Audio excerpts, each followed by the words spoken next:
تم تو ترس رہے ہو کہ حضور کا دیدار خواب میں ہو جائے. کیا وہ حسین آنکھیں ہیں جو کھلی آنکھوں سے ایک دن نہیں 23 سال تک حضور کا دیدار کرتے گئے.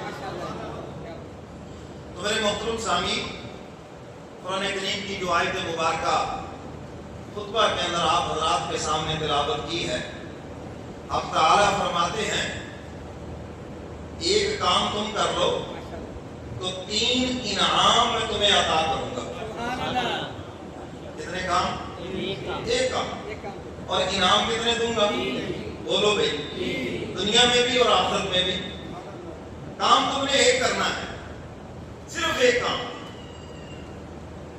میرے محترم سامعین، اللہ رب العزت سے بڑا باوفا اور وعدہ پورا کرنے والا کوئی بھی نہیں ہے. کیونکہ وعدہ خلافی تو وہ کرے نا جس کے پاس دینے کے لیے کچھ نہیں، اور جس کے پاس وَلِلَّهِ مُلْكُ السَّمَاوَاتِ وَالْأَرْضِ، زمین و آسمان کے خزانے ہیں، زمین و آسمان کا مالک ہے، اس کے پاس وہ کمی کوئی نہیں ہے. اور حدیث قدسی ہے، اب تعالیٰ فرماتے ہیں آدم علیہ السلام سے لے کر قیامت تک آنے والے جتنے انسان ہیں سب میدان میں جمع ہو جائیں. جو فوت ہو گئے وہ بھی آ جائیں، جو زندہ ہیں وہ بھی آ جائیں، جنہوں نے قیامت تک آنا ہے وہ بھی آ جائیں. اور فرمایا سب مجھ سے اپنی مرادیں مانگ لیں جو مانگنا ہے.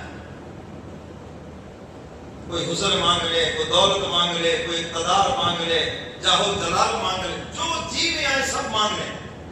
اور فرمایا سب مانگنے والوں کو ان کی مراد کے مطابق عطا کر دوں. اب تعالیٰ فرماتے ہیں میرے خزانے میں اتنی بھی کمی نہیں ہوگی جتنا کہ چلتے ہوئے سمندر میں سے کوئی سوئی ڈبو کے نکالتے. سوئی کے سرے پر پانی کا چھوٹا سا قطرہ نظر آ سکتا ہے، مگر اللہ فرماتے ہیں میرے خزانے میں اتنی بھی کمی نظر نہیں آئے. دینے والا جب اتنا بڑا ہے اور اتنا کچھ دینے والا ہے، وہ انعامات کا اعلان کر رہا ہے. اور میں ایک کام تم کرو، ہم 3 انعامات سے تمہیں نوازیں گے. اور یہ 3 ایسے انعام ہیں اور میں جس سے تمہاری دنیا بھی بن جائے گی، تمہاری آخرت بھی بن جائے گی. تو اب تعالیٰ فرماتے ہیں کام تم نے یہ کرنا ہے کہ اپنے دل میں میرا ڈر پیدا کر. اپنے دل میں، اب آپ کہیں گے جی ڈر تو ہے، اب یہی تو میں نے بتانا ہے کہ ڈر کیسے پتا چلے گا کہ واقعی آپ کے دل میں ڈر ہے، اور ڈر پیدا کیسے کرنا ہے. چلو پہلے میں تینوں چیزیں بھی بتا دوں پھر تاکہ بات اور بھی ذرا آسانی سے سمجھ آ جائے.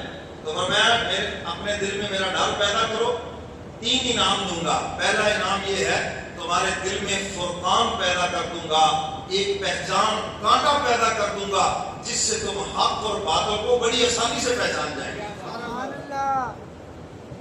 اور دوسرا انعام اللہ فرماتے ہیں میں یہ دوں گا، میں تمہارے گناہوں کو مٹا دوں گا. جب تمہارے دل میں میرا ڈر پیدا ہو گیا نا، پھر میں تمہیں گناہ پہ قائم نہیں رہنے دوں گا. مدت کے بعد پھر تیری یادوں کا سلسلہ، حضرت شاہ حکیم اختر صاحب فرماتے ہیں نا، مدت کے بعد پھر تیری یادوں کا سلسلہ جس میں ناتوان کو توانائی دے گیا. 6 مہینے سال گناہ میں لگے رہو گے، ہم پھر کھینچ لیں گے تمہیں، پھر توفیق توبہ دے دیں گے اور پھر تمہیں معاف کر دیں گے. اور میں جب میرا ڈر دل میں ہوگا تو ہم تمہیں گناہوں میں لگا نہیں رہنے دیں گے، توفیق توبہ دیں گے. اور تیسرا انعام یہ ہے وَيَغْفِرْ لَكُمْ، قیامت کے دن ہم تمہاری بخشش کر دیں گے. کتنی بڑی خوشخبری ہے. یہاں آنے کا مقصد ہی یہ ہے آخرت کی تیاری. میں اکثر کہا کرتا ہوں نہ ہمارا کوئی یہاں سیاسی جلسہ ہے جی، نہ ہی ہمارا کوئی ایسا پروگرام ہے، خالصتاً بندوں کو اللہ کے ساتھ جوڑنا بس. تو اب تعالیٰ فرماتے ہیں اپنے دلوں میں میرا ڈر پیدا کرو، اللہ کا ڈر پیدا ہو جائے، اللہ کی محبت پیدا ہو جائے، اللہ کا تعلق پیدا ہو جائے. یہ تینوں ایک ہی چیز کا نام ہے، کیونکہ مزاج اپنے اپنے ہیں، طبیعت اپنی اپنی ہے. بعض بندے ہوتے ہیں وہ لالچ میں منزل پہ پہنچ جاتے ہیں، بعض وہ ہوتے ہیں جو ڈر سے منزل پہ چلے جاتے ہیں، اور بعض وہ ہوتے ہیں وہ تعلق کی لاج رکھتے ہیں اور منزل پہ چلے جاتے ہیں.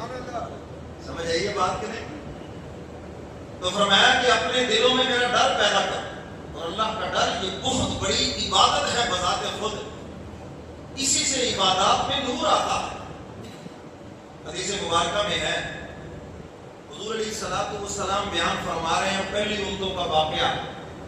ایک شخص کا انتقال ہونے لگا، کہنے لگا مجھے اللہ سے بڑا ڈر لگتا ہے، میں تو بڑا نافرمان ہوں، مجھے اٹھا لیا تو کیا میرا حال بنے گا؟ تم ایسے کرو کہ میرے مرنے کے بعد میری لاش کو جلا دینا اور اس خاک کو ہوا میں اڑا دینا، سمندر دریا میں بہا دینا، تاکہ کوئی وجود نہ رہے۔ اگر اللہ نے مجھے اٹھا لیا مجھے بڑی سخت سزا دے گا، میں نے بڑی نافرمانیاں کی ہیں۔ یہ ادھر آئے، ادھر اس کے اندر لڑا چل پڑے، تو میں نے تو بڑی نافرمانیاں کی ہیں، تو مجھے تو وہ بڑی سخت سزا دے گا۔ حضور علیہ الصلوۃ والسلام نے ارشاد فرمایا جب وہ فوت ہو گیا، ایسے ہی اس کو جلا دیا گیا، سب ہو گیا، اللہ تعالیٰ نے اپنی قدرت کاملہ سے اس کو جمع کر لیا۔ اللہ کے لیے کیا مشکل ہے؟ ہوا کو حکم دیا لاؤ ذرات واپس کرو، دریا کو حکم دیا جو خاک تیرے اندر پھینکی تھی واپس کرو، لاؤ ادھر، اور وجود کو حکم دیا کہ ہو جائے صحیح سلامت، اور اللہ نے کھڑا کر لیا اپنے دربار میں، ادھر آؤ گئی۔ یہ ایسا کیوں کیا؟ یا اللہ آپ کے ڈر کی وجہ سے کیا ہے۔ آپ تعالیٰ فرماتے ہیں تجھے پتہ نہیں ہے کہ میں غفور رحیم بھی ہوں؟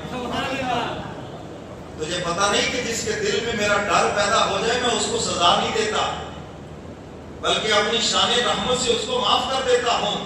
فرمایا تیرے دل میں یہ جو میرا ڈر پیدا ہوا ہے، کسی پر تیری بخشش کرتا ہوں۔